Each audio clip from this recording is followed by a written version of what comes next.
Могу электронный сигаретти запрет кылып алчы. Запрет кылып алчы, бир нерсесин таап алчүмүн дейм, айланайын дейм, таптакыр эми эчтекеден алыбыз келбей калса анда биякта отурбай эле коелу, чогулбай эле коелу.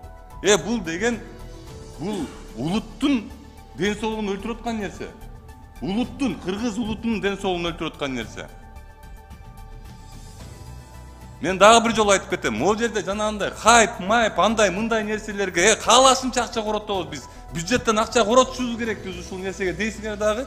Могу жерге келгенде мына могу жерде спасен наших детей деп жазылып турат. Эртеңки күндөгү балдардын ден соолугун ойлойлучу деп турат. Бир какой-то электронный тамеке ушунча адам чогулуп отуруп бөгөт кое албайт атабыз Кыргызстандачы. Мага конкретно мындай кылып туруп бөгөт коебуз деп туруп алып келип кабинетке бергиле. Мен колдоп берем ошону, аягына чейин чыгып берем. Жакшы.